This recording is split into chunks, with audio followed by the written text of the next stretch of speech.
The American way, and I'm saying we need to bring back the American way. Matt Patterson is with us with CapitalResearch.org.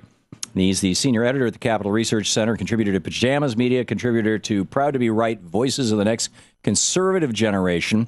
Matt, welcome to the program. Tom, always good to be with you. Thank you. You think I am wrong on this.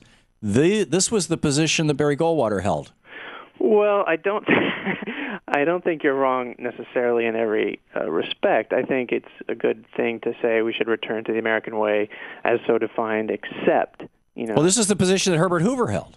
Well, I mean, except that protectionism kills jobs. No, it doesn't. Yeah, absolutely it does. It absolutely. Then why is it that when we were protectionist from 1793 until the 1990s, we built the biggest industrial infrastructure in history, and then in the 1990s, when we signed NAFTA and we signed the WTO, Ross Perot's prediction came true, and we started hemorrhaging real jobs. Yes, we had more service economy jobs because, of course, our economy was growing, our population was growing.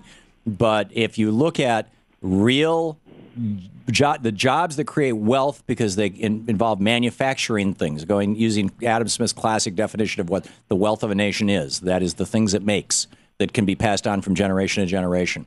We stopped creating wealth in the United States. Well, I mean, when we stopped protecting our industries. Well, it's not quite so simple, Tom. First of all, sure it is. During the Great Depression, the Smoot-Hawley Tariff Acts, that plunged the United States further into the Depression. Nonsense. And not just the United States, the entire world. Nonsense. Country after country Nonsense. was erecting trade barriers. Matt, go back and look at the statistics. We raised our tariff from 34 to 36% with Smoot-Hawley. Our total the total contribution to the GDP of the United States of international trade in 1930, Smoot-Hawley was passed in what, 31, 32? No, it's 32. In before Smoot-Hawley, the total contribution of trade to GDP was less than 3.5%. After Smoot-Hawley, it was a little over 3%. It affected our GDP by less than 3 or 4/10%. Smoot-Hawley was meaningless. It has been turned into a bugaboo by Bill Clinton and the Democrats who are promoting free trade, and by George Herbert Walker Bush and the Republicans who were promoting a new global world order.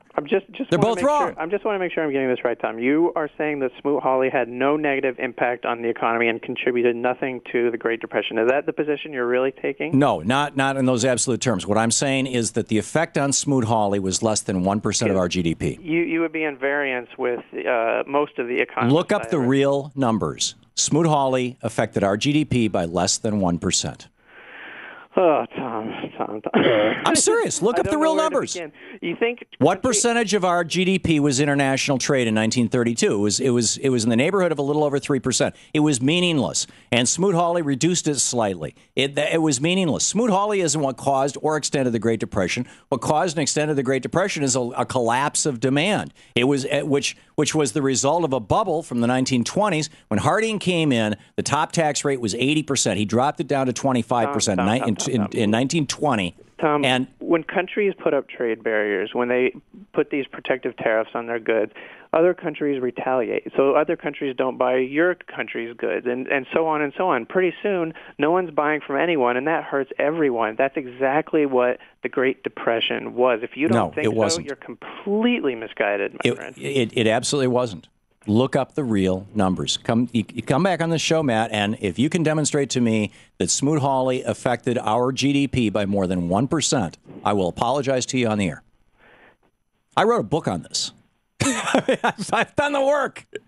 I'm telling you, Smoot-Hawley isn't what extended the Great Depression. And trade isn't what caused or killed us. I mean, trade worldwide collapsed because of the Great Depression, not because of Smoot-Hawley. It had already been in collapse for 2 years. No. Well, actually, that's not quite true. After Smoot-Hawley, the country plunged further and deeper into a depression. It prevented it from righting itself, which it would have normally had the government not gotten involved. Not true. And messed things up. International trade was 3% of GDP. It was meaningless. Meaningless? How can you say that's meaningless? Because 3% of GDP is a relatively insignificant number when you have 35% unemployment. Wait. There was 35% unemployment when Smoot-Hawley was passed? Is that what you're saying? Yeah, it was 32. Maybe it wasn't quite that high yet, but it was in the high 20s to the low 30s. It was not anywhere near 35% when Smoot-Hawley was passed. This is my point to you, Tom. I didn't say that tariffs are bad, do anything to GDP necessarily one way or the other. I'm sure you could find many instances where it does both. However, if tariffs are so good, why is it that China's average import tariff is 9% and ours is 2%? Look at the unemployment numbers. After Smoot-Hawley was passed, the unemployment during the Great Depression rose to its highest period, much higher than it was pre-Smoot-Hawley. That's because Hoover was doing nothing except Smoot-Hawley. Well, Smoot-Hawley was a bad idea. That's just my point, that it's bad for jobs, and especially manufacturing jobs, the jobs you so lament, which I agree with you we need to have. But unfortunately, we had a 30% tariff before Smoot-Hawley. We had a 30% tariff after Smoot-Hawley, more or less. I mean, it was in those the numbers were in that neighborhood. So we have had the average tariff in the United States from 1793 until Bill Clinton. The average tariff was in the high 20s or low 30s. We had peak times where it went as high as 40% and bottom times, trough times where it went as low as 20%. But it was always in that range. And then, with NAFTA and the WTO, we blew up those tariffs. Our average import tariff now is less than 2% or within a tenth of a point of 2%. It's been as high as 2.1% in the last few years. Okay. And China went from a 15% tariff to a 9% tariff to join WTO. But they've got all these other trade barriers that functionally provide them with the equivalent of a 15, 20, 25% tariff. The requirements for partnership or requirements for domestic. I mean, why would you, how could, well, I've said my point. We got a minute left. It's all yours, Matt. Well, look, when you say it affected it just a small percentage one way or the other, when an economy is strong and healthy, you're right, that might not make much of a difference. But when an economy is already reeling and deeply, deeply in recession, as it was when Smoot-Hawley was passed, that little 1% or whatever you said on the margins can be devastating, and it can tip the whole thing over, and that's exactly what happened. Yeah. So let me just say one thing in closing. I agree we need to make more stuff in America. I think the picture about tariffs and protectionism is more complicated than you're letting on.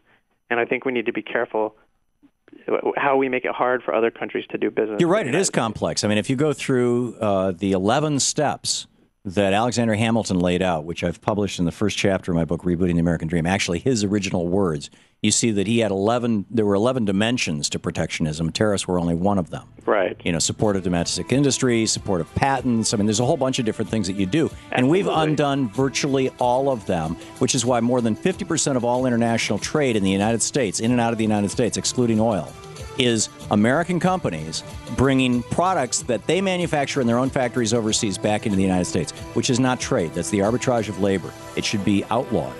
And the way to do it is to simply raise the tax. Anyhow, Matt Patterson, capitalresearch.org. Thank you, Matt.